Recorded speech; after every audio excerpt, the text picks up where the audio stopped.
in northwestern part of Wisconsin, and the nearest Muslim population is like 2 hours away. We grew up in a non-denominational family, and so technically, yeah, my mother's side of the family was Methodist, and my father's side of the family was Lutheran, but my since I was raised by my mother, and my father and mother divorced when I was 1, so I didn't get a chance to have that family environment. So we may have believed in God, but we never really mentioned anything about God. We were non-denominational, so we didn't go to church or anything like that. And I guess there was one time I went to when I was a kid growing up. My friend asked me to come to church with her, and I was like, okay, I'll go to church, So I went to church with her, and as soon as my mom found out, she drugged me out. And but my father's side, like with my grandmother, she's a strict Lutheran, so she tried to for birthdays and Christmas and everything, she tried her best to she'd give me some maybe crosses or some Christian books or whatever type of thing. Yeah, I mean, I may hold them or I may wear them or I may read them, but not. Of course, I was still a kid growing up. I was nothing was really hitting me. About a month before my 14th birthday, we finally got a computer at our house. Which other people in my classroom already at school already had computers, at their houses, and I felt like I'm the only one that didn't have a computer. So we finally get a computer, and so if I ever have to do homework, I can finally do homework instead of borrowing a little computer from school and bring it home and do my homework, which kind of makes you feel like, oh, you're nothing, And so we finally get a computer, get all excited. I seen my brother download Yahoo Messenger and MSN Messenger, and so I was like, okay, me at 13, almost 14, I'm in the exploration stage. I knew at that time, yeah, I was starting. Okay, I want to search for something. I'm starting to be interested in religion and whatnot, and just I guess trying to find the right one. And so I just was randomly, going through different chat rooms, and I went into this one chat room. I don't think it even was an Islamic chat room, but I think it was just some kind of chat room. I don't remember which one. But at that time, I was fascinated with cultures and people from different countries and everything else. Especially ever since I learned my what my ancestry is. When I was 9 years old, we had to do a little homework assignment on that. That ask to I guess write what your ancestral background is.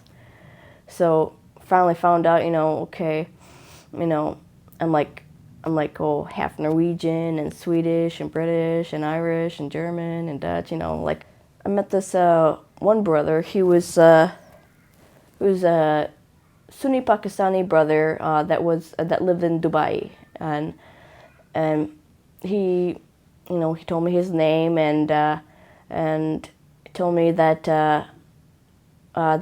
he was a Muslim. Mind you, this is 2 years after 9/11. So even after 9/11, I never even heard of the word Muslim or Islam or anything like that. I might not have been 100% actively looking, but you kind of you had that. You finally got the curious side of things. You want to check different things out. And well, if religion is one of them, okay, religion is one of them. You find out whether it's religion or culture or whatever, so you're in the exploration stage. So I guess I stumbled across, religion, and the one of the people, when the guy told me that he was Muslim, I was like, what is that, and he told me, basics of Islam and what Islam is about, and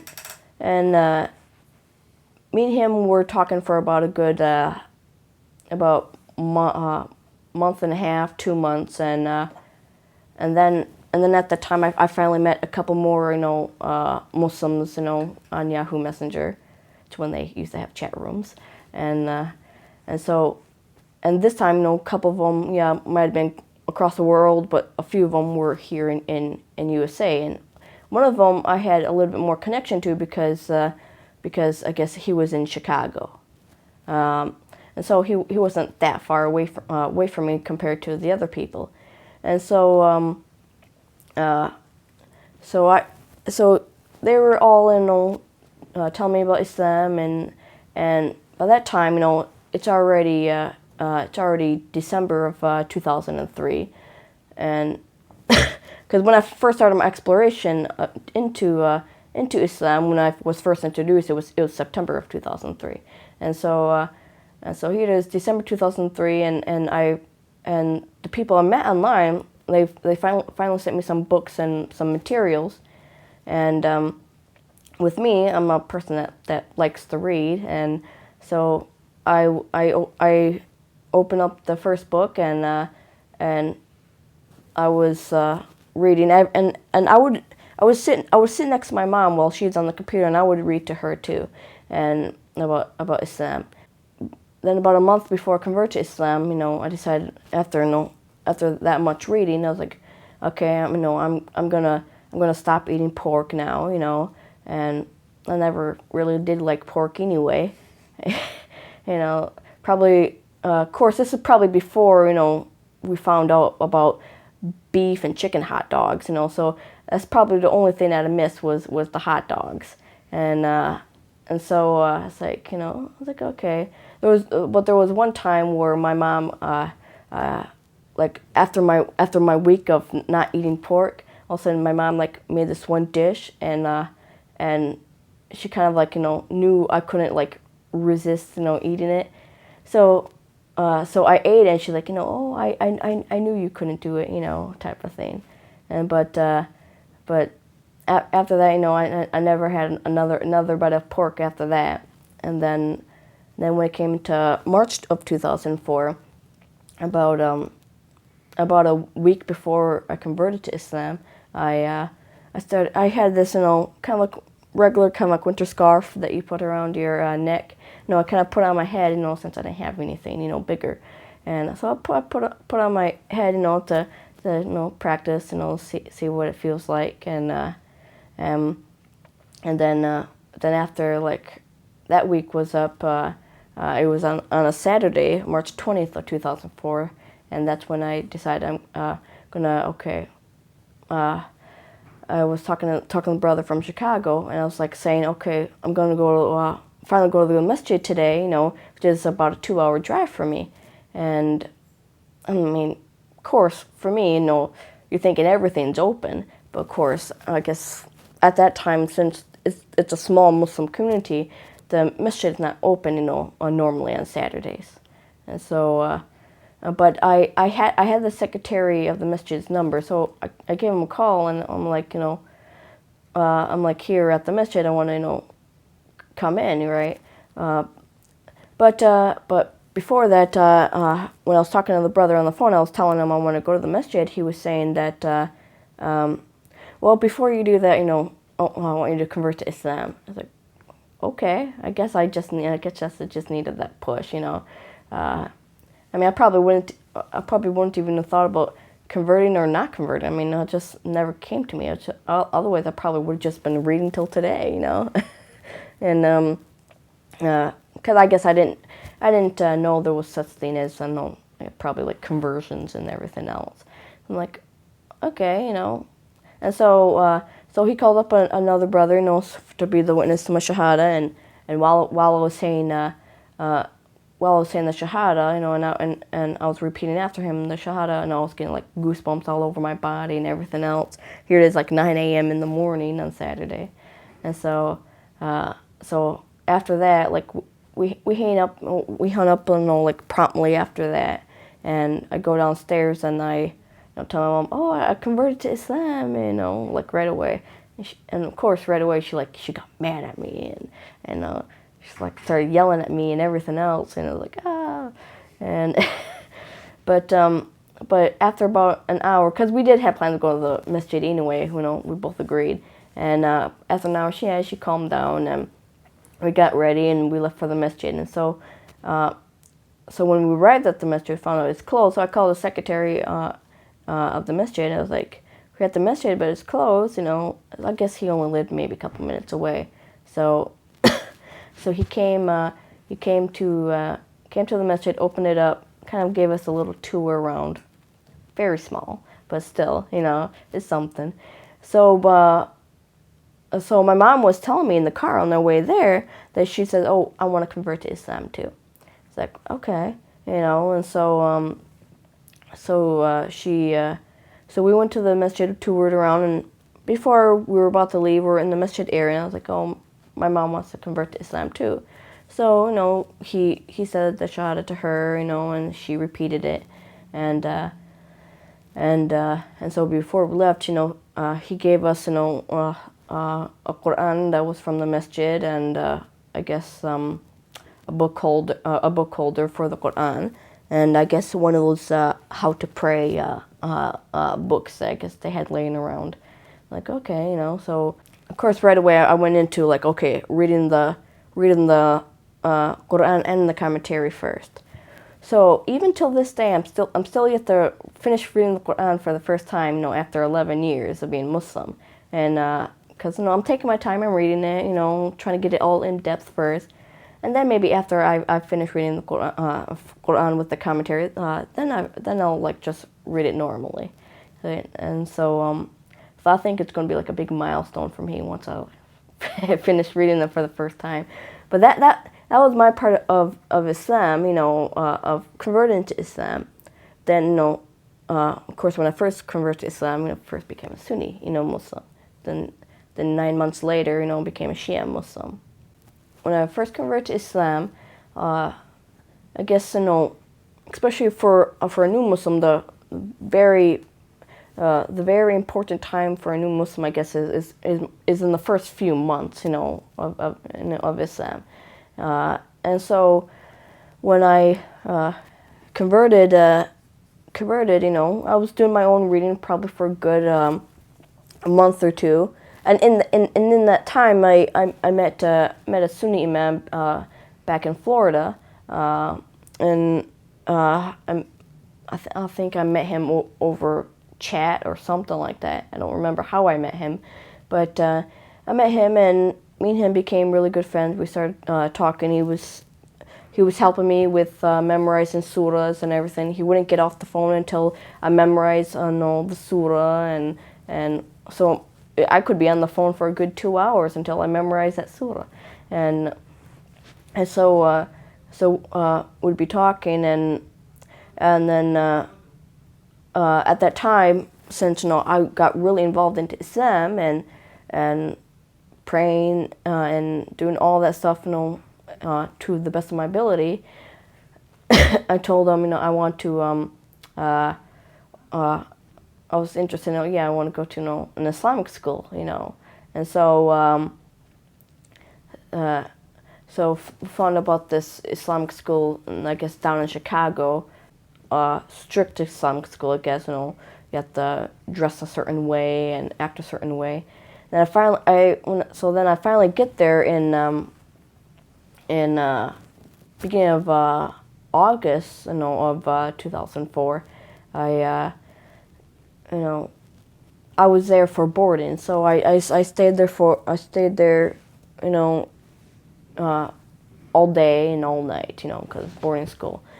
I realized quickly, especially after about a week being there, I didn't quite like the surroundings in my area. It felt more like a prison to me, because it's mainly like Desi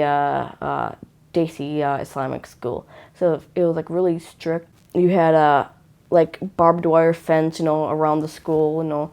They were saying, oh, that's keeping the people outside coming in, but to me it's like, oh, you're like keeping me in, and they would lock the gates at night, and on top of locking the gates at night, they would lock all the doors around the building. It's like, and even if I wanted to go outside in the middle of the night, I can't, and there's been a few times where I seen, okay, the gate open. I just stepped maybe 10 feet outside the gate. They're telling me to come back inside. You know, I was like, we're across the street from a graveyard. There's nobody in sight. We're like in the middle of nowhere, and you're telling me to come back inside. And it's like, makes me feel like a prisoner. So I only lasted about like a month and a half there, and I left. And shortly after I left, and came back home to Wisconsin. I went back into Yahoo Messenger, and I met this one Indian brother. He lived in India at the time, and that's when he mentioned that he's a Bohra Shia. I'm like, you know, what's Shia? I never heard. It's like from back from day one. And like, what's Islam? What's Muslim? Like, what's Shia? You know, I never heard of that. And so he was telling me, you know, what Shia Islam is about, and I'm like, oh, okay, you know. And then when I mean, he only got maybe on the bare basics, and then I don't know, when I was like, okay, I want to learn more. He's like, before I do that, I have to get permission from my leader or whatever type of thing.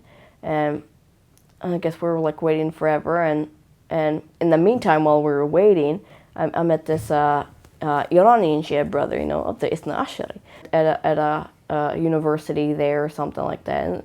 But he, to the best of his English ability, he was trying to, you know, tell me about Shia Islam, and he was talking to me for a while, and then he finally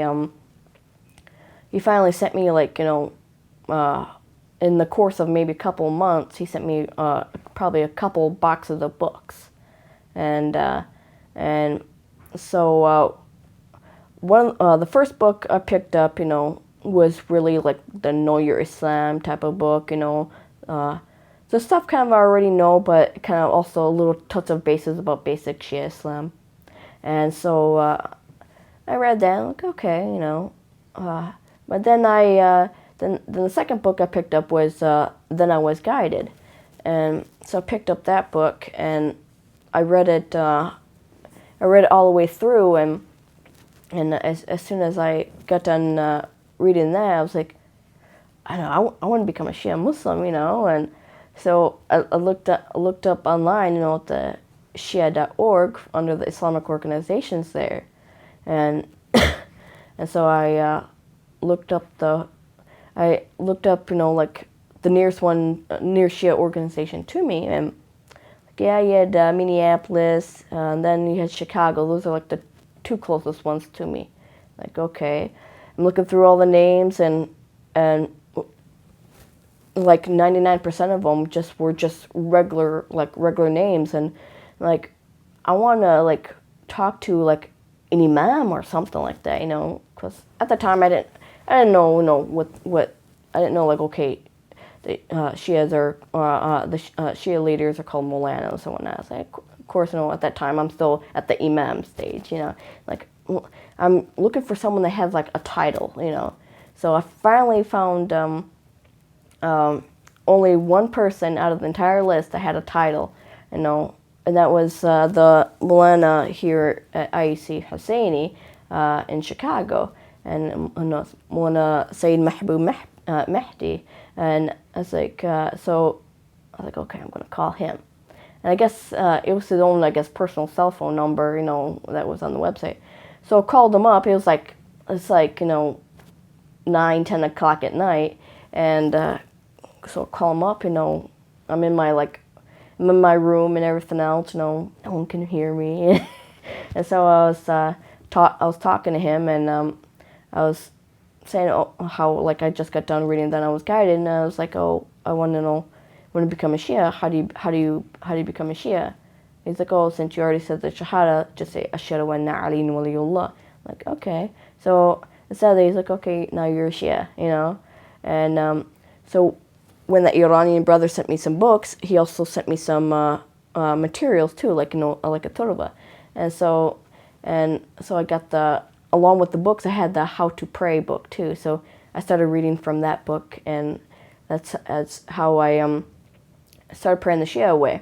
And but of course, the first month after converting to Shia Islam, I was still at the, like, transition stage in a way, where like you're like, you still have your Sunni people who you're talking to online, trying to say, oh, stay a Sunni, and trying to pull you both ways. And here I am, I'm being torn apart, I'm being all confused, and I'm like, oh, which.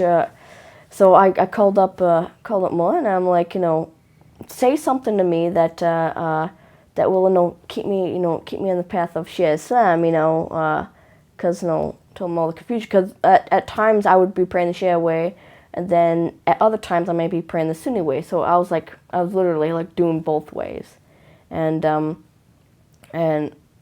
I don't know what he said to me. I don't remember what he said to me, but he said something, and from that day on, I never looked back at Sunni Islam again. So when I first converted to Shia Islam, which was in December 2004, about 9 months after I converted to Sunni Islam, then of course, since I had my How to Pray the Shia Way book and the turba and everything, since I was isolated in generally from any type of Muslim community, Sunni or Shia, and so I was doing it for the first few years, and then about 4 years of being Muslim, then I finally got a chance to move to Chicago, and so when I moved to Chicago, I was about half an hour away from the near Shia community. So I went there, as much as I could, which is not very often, since at the time I didn't have a car or anything, and I didn't know any, Shias at the time in the community except Milana, and I was like, but I think he gave me like maybe a number to someone, and they might have picked me up a couple of times, and I went there a few times, but things got a little bit more better after I moved to a different place, and I finally got my own car, and so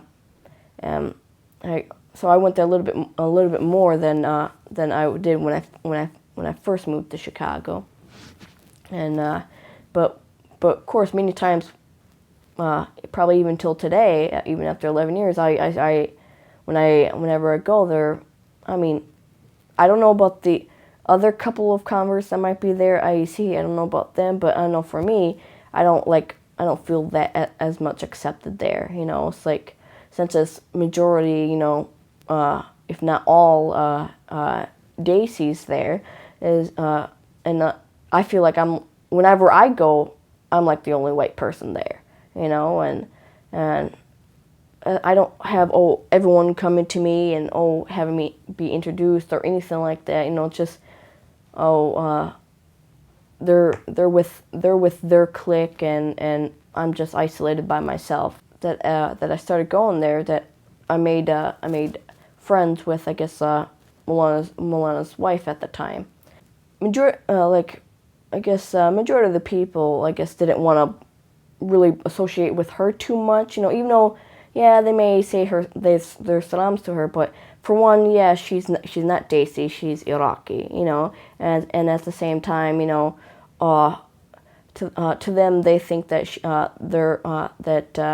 she's too religious for them, because she's dressing with a proper hijab and jilbab, abaya, and they, of course, with the women, they just dress their normal shawl kameez, no proper hijab way type of thing.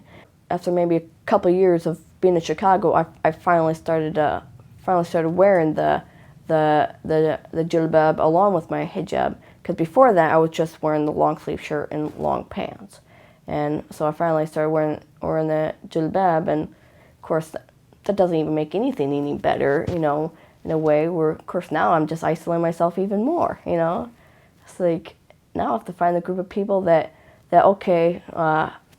would accept me, what I'm wearing now, and now I'm not dressing like they are. I enjoyed reading the stories of the Ahlul Bayt, and not anyone specific or anything, but I may like compare to like some of them. I may have maybe some similar situations in some ways, and so you have that kind of little connection on that part, and so it's like I guess an undescribable feeling. It's not something that you can really like describe. It's just there. You just know it. Just have that feeling.